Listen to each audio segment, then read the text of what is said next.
మీరు ఇంజనీరింగ్ చేశారా? జాబ్స్ కోసం సెర్చ్ చేస్తున్నారా? 3600 మందికి పైగా స్టూడెంట్స్ కి జాబ్స్ వచ్చేలా చేసిన code Gyan 100 days software course లో జాయిన్ అవ్వండి. మీ కెరియర్ ని బిల్డ్ చేసుకోండి. నమస్తే, వెల్కమ్ టు సుమన్ టీవీ. నేను మీ యాంకర్ సిరి. ఏప్రిల్ 15 నుంచి ఏప్రిల్ 30 వరకు ద్వాదశ రాశుల వారికి ఎలా ఉండబోతుందో వాటి గురించి ఇన్ డీటెయిల్గా మనతో మాట్లాడడానికి వేదిక ఆస్ట్రాలజర్ ఉమా గారు ఉన్నారు. వారిని అడిగి తెలుసుకుందాం. నమస్కారం ఉమా గారు. నమస్తే అమ్మా. సింహరాశి వారికి ఏప్రిల్ 15 నుంచి 30 వరకు విద్యాపరంగా, ఆరోగ్యపరంగా, సంతానపరంగా, విదేశీ పరంగా ఎలా ఉండబోతుంది? వారు ఎలాంటి పరిహారాలు చేసుకోవాలి? తప్పకుండా అమ్మా. సింహరాశి వాళ్ళకి చూస్తే గత జరిగినటువంటి మార్చి 30వ తారీఖు దగ్గర గ్రహ సంచారాన్ని గమనిస్తే కనుక ఆ రోజు దగ్గర నుంచి వీళ్ళకి అష్టమ శని అనేటువంటిది స్టార్ట్ అయింది. అది ప్రధానమైనటువంటి దోషంగా చెప్పుకోవచ్చు. అయితే మనం ఇప్పుడు ప్రస్తుతం నడిచేటువంటి గ్రహ సంచారాన్ని కనుక గమనిస్తే కనుక ముఖ్యంగా మేషంలో రవిగ్రహ సంచారము, వృషభంలో గురుగ్రహ సంచారము, కర్కాటకంలో అంగారకుడి యొక్క సంచారము, కన్యలో కేతుగ్రహ సంచారము, తులలో చంద్రగ్రహ సంచారము, మీనములో శని, రాహు, బుధ, శుక్రగ్రహ సంచారాలు జరుగుతున్నాయి. అయితే ఈ యొక్క సింహరాశి వాళ్ళకి చూస్తే కనుక 3 గ్రహాలు మాత్రమే యోగిస్తూ ఉన్నాయి. 3వ స్థానంలో ఉన్నటువంటి చంద్రగ్రహ సంచారం వీళ్ళకి బాగా యోగిస్తుంది. అష్టమ స్థానంలో ఉండేటువంటి శుక్ర, బుధగ్రహ సంచారాలు వీళ్ళకి బాగా యోగిస్తున్నాయి.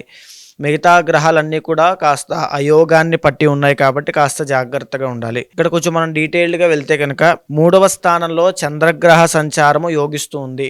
దీని మూలాన ఎవరైతే వృత్తి వ్యాపారాల్లో గ్రోత్ లేదనుకుంటూ ఉంటారో వాళ్ళకి సడన్గా గ్రోత్ అనేటువంటిది వచ్చే అవకాశం ఉంటుంది. అది కూడా భారీ విజయాలు ఏమీ కాదు, చిన్న చిన్న స్వల్ప అభివృద్ధి అనేటువంటిది మనం చెప్పుకోవచ్చు. అయితే ప్రశాంతమైన వాతావరణం కనబడము పార్షియల్గా అమ్మ, ఎందుకంటే దోషప్రదమైనటువంటి గ్రహాలు ఎక్కువగా కనబడుతున్నాయి కాబట్టి. సో ఫ్యామిలీతో ఎక్కువగా టైం స్పెండ్ చేయడము, తల్లి యొక్క ఆరోగ్యం చక్కబడడం లాంటివి జరిగేటువంటి అంశాలు చంద్రగ్రహ సంచారం బాగుండడం వల్ల కలుగుతుంది. ఒక మనశ్శాంతి, ప్రశాంతత అనేటువంటిది ఖాళీగా అంటే ఒక ప్రశాంతమైన జీవితాన్ని అనుభవిస్తారు అని చెప్పచ్చు. అష్టమ స్థానంలో బుధ, శుక్రుల యొక్క సంచారము చాలా బాగుంది.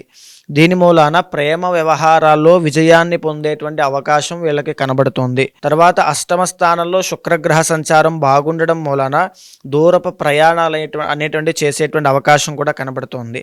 దీని మూలాన వచ్చేటువంటి లాభము ఎవరైతే బిజినెస్లో, ముఖ్యంగా వ్యాపారస్తులు కానీ, బిజినెస్లో కానీ, కమ్యూనికేషన్ డిపార్ట్మెంట్స్లో కానీ, లేదు అనుకుంటే ఎక్స్పోర్ట్స్ అండ్ ఇంపోర్ట్స్ బిజినెస్లో ఉంటారో వాళ్ళందరికీ కూడా శుభవార్తలు, మంచి లాభాలు, మంచి రికగ్నైజేషన్ వచ్చేటువంటి అవకాశం ఉంటుంది.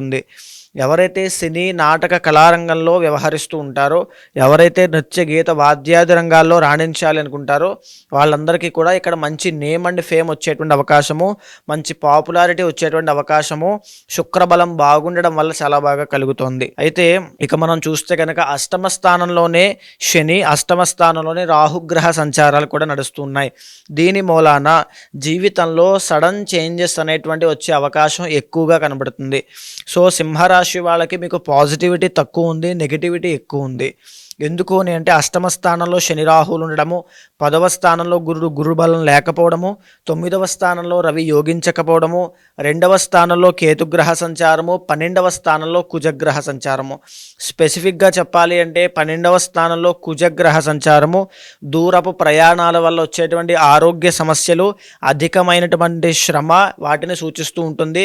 చాలా కేర్ఫుల్గా ఉండాలి. 2వ స్థానంలో ఉండేటువంటి కేతుగ్రహ సంచారము ఆర్థిక ఇబ్బందులు, డబ్బులు లేకపోవడము, తర్వాత ఫైనాన్షియల్ క్రైసిస్లోకి కంప్లీట్గా వెళ్ళిపోవడము, మాట వల్ల వచ్చేటువంటి తగాదాల్లో ఇరుక్కోవడము, లేకపోతే అగ్రెషన్ కోపం అనేటువంటిది ఎక్కువగా రావడం అనేటువంటిది 2వ స్థానంలో కేతుగ్రహ సంచారం సూచన చేస్తూ ఉంటుంది. 9వ స్థానంలో పట్టినటువంటి రవిగ్రహ సంచారము పై అధికారుల దగ్గర నుంచి ఒత్తిడిని, తర్వాత రావాల్సిన డబ్బులు బయట ఆగిపోవడం కానీ, రుణ బాధలతో ఇబ్బందులు పడడం కానీ, లేకపోతే చెప్పాలంటే బంగారం వ్యాపారం చేసే వాళ్ళు కూడా నష్టాన్ని చూడడం కానీ, చిన్న విషయంతో జీవితంలో పెను మార్పులు సంభవించడం కానీ సూచన చేస్తూ ఉంటుంది.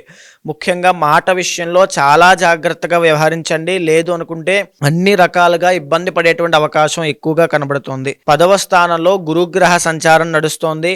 దీని మూలాన వృత్తి వ్యాపారాల్లో మందకొండిగా సాగేటువంటి వ్యవహారం కనబడుతోంది. గురుబలం లేకపోవడం మూలన కాస్త యూనివర్స్ బ్లెస్సింగ్స్ అనేటువంటి తగ్గడము, దాని మూలన ఆర్థిక ఇబ్బందులైనా లేకపోతే లేకపోతే ఎలిగేషన్స్ మోపడము, బ్లేమ్ చేయడము, అభియోగాలు రావడం లాంటివి జరిగే అవకాశం ఎక్కువగా కనబడుతోంది. అష్టమ స్థానంలో శనేశ్వర సంచారం నడుస్తోంది. దీన్ని అష్టమ శని అని పిలుస్తూ ఉంటారు. దీని మూలాన వాహన ప్రమాదాలు కానీ, ఇంజూరీస్ కానీ, లేదా గాయాలు పాలవ్వడము, ఎనీథింగ్ చిన్న హెల్త్ ఇష్యూగా స్టార్ట్ అయ్యి చాలా పెద్దదిగా అవ్వడం లాంటివి, హాస్పిటల్కి వెళ్ళాల్సినటువంటి పరిస్థితి రావడం లాంటివి జరిగే అవకాశాలు ఎక్కువగా కనబడుతున్నాయి అని చెప్పచ్చు. ఈ సమయంలో జాబులు మారడం కానీ, వ్యాపారములు నూతనంగా ప్రారంభం చేయడం కానీ, ఉమ్మడి వ్యాపారాలు స్టార్ట్ చేయడం కానీ, విదేశీ యోగాలకి వెళ్ళడం కానీ, స్టాక్ మార్కెట్లో ఇన్వెస్ట్ చేయడం కానీ, గృహ నిర్మాణాలు ప్రారంభం చేయడం కానీ, ప్రేమ వ్యవహారాల్లో రిస్క్ తీసుకోవడం కానీ, లేదా వివాహ విషయంలో ముందుకు వెళ్ళడం కానీ ఈ సమయంలో నిషిద్ధము చేయకూడదు అని చెప్పచ్చు. సో సింహరాశి వాళ్ళకి కాస్త నెగిటివిటీ ఎక్కువగా ఉంది కాబట్టి ప్రతినిత్యము ఇంట్లో ఇష్టదైవాన్ని, కులదైవాన్ని ఎక్కువగా ఆరాధన చేయాలి. తప్పకుండా మీ పర్సనల్ చార్ట్స్ చూసుకోండి. అక్కడ కనుక బాగాలేదు అనుకుంటే చాలా ఇబ్బందులు అనేటువంటి వస్తాయి. ఒకవేళ పర్సనల్ చార్ట్ బాగుంది అనుకుంటే ఈజీగా ఓవర్కమ్ చేస్తారు. దీంతో పాటుగా మీకు జాతకంలో కాస్త శుక్రబలం ఉంది అండ్ గురుబలం లేదు కాబట్టి వెంకటేశ్వర స్వామి యొక్క ఆరాధన ఎక్కువగా చేయండి. అమ్మవారి యొక్క ఆరాధన ఎలాగంటే ఇంట్లో ప్రతినిత్యము విష్ణు సహస్రనామ పారాయణ చేయడం కానీ, లేదా లలితా సహస్రనామ పారాయణ చేయడం కానీ చేస్తే కాస్త ఉపశమనం పొందే అవకాశము, ఆపదల్లో చిక్కుకోకుండా, అనారోగ్య సమస్యలు దరిచేరకుండా, రుణబాధలు ఇబ్బంది పెట్టకుండా, ఈ యొక్క పై అధికారుల దగ్గర నుంచి ఒత్తిడి రాకుండా మిమ్మల్ని కాపాడుతుంది అని చెప్పచ్చు. ఎలా అండి, ఎవరికైనా కూడా జాతకరీత్యా వారు ఎదుర్కొన్న సమస్యలకి పరిష్కారం చేసుకోవాలి అన్నప్పుడు మిమ్మల్ని అప్రోచ్ అవ్వాలి అంటే ఎలా ఉంటుంది? తప్పకుండా అమ్మా. ఇప్పుడు మనం మాట్లాడుకునేటువంటి అంశం అంతా కూడా గోచారానికి సంబంధించిందండి. ఇది గోచార ట్రాన్సిట్స్ మీద ఆధారపడి ఉంటుంది. మనము పర్సనల్ చార్ట్లో చూసేటువంటిదంతా కూడా మన యొక్క యూనిక్ చార్ట్ అండి. D1, D9, D10 చార్ట్స్ అన్నీ కూడా మన కర్మ ఆధారంగా మనకి ఏమేమి దోషాలు ఉన్నాయి, దానివల్ల ఎలాంటి సమస్యలో మనం ఇరుక్కుంటాము అనేటువంటివన్నీ తెలుసుకోవచ్చు. ఒకవేళ అలాంటి వాళ్ళు తెలుసుకోవాలనుకునే వాళ్ళు ఎవరైనా ఉంటే కనుక కింద కనిపించేటువంటి నెంబర్కి కాల్ చేస్తే మా వాళ్ళు మీకు పూర్తి వివరాలు అందిస్తారు.